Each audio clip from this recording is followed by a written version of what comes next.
এই যে ৭২-এর সংবিধানের কবর রচিত হবে, জুলাই গণ অভ্যুত্থানের আকাঙ্ক্ষা তো এটিও।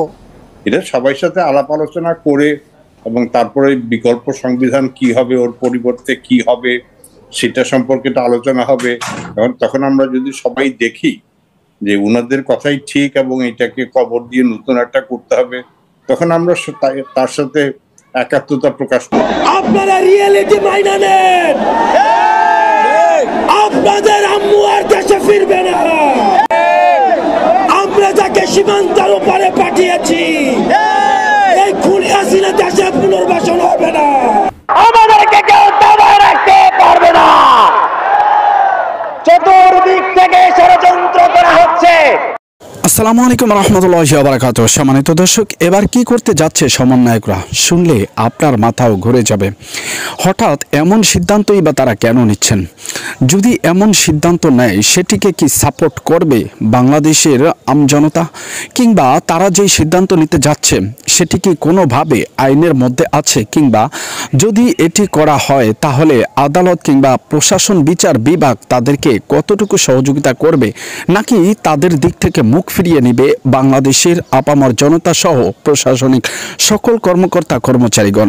দর্শক, বিস্তারিত সে বিষয়ই থাকছে আজকের ভিডিওতে। ধৈর্য সহকারে সকলকে দেখার জন্য অনুরোধ থাকছে। এরকম নিত্য নতুন ভিডিও পেতে হলে অবশ্যই চ্যানেলটিকে সাবস্ক্রাইব করে পাশে রাখা বেল বাটনটি অন করে দিবেন। প্রত্যেক মুহূর্তের আপডেট নিউজগুলো পৌঁছে যাবে আপনাদের কাছে। তো দর্শক, চলুন প্রথমেই আমরা জানবো কি করতে যাচ্ছেন ছাত্ররা। দর্শক, আপনারা সকলেই জানেন 5ই আগস্ট সাবেক প্রধানমন্ত্রী শেখ হাসিনাকে দেশ থেকে তাড়িয়ে দেওয়ার পর থেকেই ছাত্র সমন্বয়কদের মধ্যে কিন্তু একটা ক্ষমতাশীল ভাব তৈরি হয়ে গিয়েছে। এর মধ্যে বিভিন্ন জায়গাগুলোতে তারা তাদের বিচার বিভাগ ও তাদের বিচার বিশ্লেষণ সহ নানামুখী কার্যক্রম হাতে নিয়েছে এবং নতুন একটি রাজনৈতিক দল গঠনেরও সিদ্ধান্ত নিয়েছে বলে জানা যায়। তবে ডক্টর ইউনূসের সরকার সেটিকে কোনোভাবেই মানে তার সাথে সংযুক্ত আছে কিনা সেটি এখনো পর্যন্ত স্পষ্ট করা হয়নি। তবে সারজিদ আহমেদ ও হাসানাত আবদুল্লাহ বিভিন্ন কলেজ ঘুরে ঘুরে কিন্তু একটি রাজনৈতিক দল গঠনের জন্য সাধারণ ছাত্রদের যে মতামত নিয়েছিলেন সেখানে পেয়েছিলেন ভিন্নতা। তবে সে সকল ভিন্নতা ও দেশের মানুষের মধ্যে যে কলহ সৃষ্টি হয়েছে এবং দেশের বিভিন্ন জায়গাতে আবারও যেভাবে খুন ধর্ষণ রাহাজানি সহ চাঁদাবাজি নিত্য প্রয়োজনীয় সামগ্রী যে সকল নিয়ে সিন্ডিকেট সৃষ্টি হয়েছে, এতে করে হাসানাত আবদুল্লাহ ও সারজিদ আলম তাদের মনে নতুন প্রশ্নের জাগরণ হয়েছে। সে সকল প্রশ্নের উত্তর খোঁজার জন্য যখন তারা গভীরে যায়, তখনই দেখে সিন্ডিকেটে ভরা সচিবালয় সহ বাংলাদেশের প্রত্যন্ত বিচারক কার্যালয় ও যে সকল নেতাকর্মীরা এই সব কিছু সিন্ডিকেট নিজেরা তাদের হাতে করে যাচ্ছেন, সে সকল সিন্ডিকেটকে ভাঙার জন্য হাসানাত আবদুল্লাহ ও সারজিদ আলম তারা নতুন করে প্রচেষ্টা চালিয়ে যাচ্ছেন। সেই প্রচেষ্টার মাধ্যমেই এবার নতুন এক ঘোষণা দিলেন। সেই ঘোষণা হচ্ছে জুলাই বিপ্লব। জুলাই বিপ্লবের একটাই উদ্দেশ্য, সেটি হচ্ছে বাংলাদেশের ৭২-এর সংবিধানকে বাদ দিতে হবে। ৭২-এর সংবিধানকে বাদ দিয়ে নতুন করে সংবিধান রচিত হবে।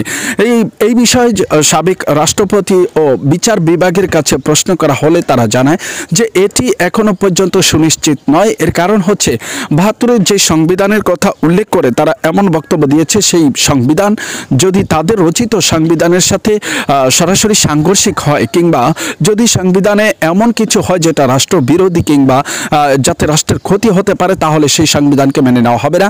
অন্যথায় যদি ছাত্রদের সেই সংবিধান বাংলাদেশের মানুষের এবং বাংলাদেশের রাষ্ট্রীয় কল্যাণের কাজে আসে, তাহলে সেই সংবিধানকে মেনে নেওয়া যেতে পারে এবং সেক্ষেত্রে রাষ্ট্রের সংবিধান পরিবর্তন হতেই পারে।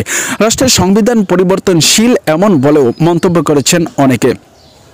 তবে বিশ্লেষকগণ মনে করছেন যদি সংবিধানকে পরিবর্তন করা হয় তাহলে অনেক কিছুরই পরিবর্তন করা হবে। এর কারণ হচ্ছে হাসানাত আবদুল্লাহ ও সারজিদ আলম এরই মধ্যে ঘোষণা দিয়েছেন যে সাবেক প্রধানমন্ত্রী শেখ হাসিনা যদি কখনো দেশে ফিরে, আবারও তাদেরকে যদি কখনো দেশে ফিরতে পারে, তাহলে সর্বপ্রথম তাদেরকে ফাঁসির কাস্টে ঝুলানো হবে। আর এই ফাঁসির কাস্ট থেকে বাঁচার জন্যই তারা এমনটা করছেন বলে অনেক নেটিজেনদের মন্তব্য। তবে তাদের মন্তব্যকে উপেক্ষা করে হাসানাত আবদুল্লাহ বলছেন যে সাবেক প্রধানমন্ত্রী শেখ হাসিনা হাসিনা বাংলাদেশে আসতে চাইলেই কখনো আর আসতে পারবে না, সেটা আওয়ামী লীগ নেতাকর্মীদেরকে স্পষ্ট করে জানিয়ে দিয়েছেন এই হাসানাত আব্দুল্লাহ।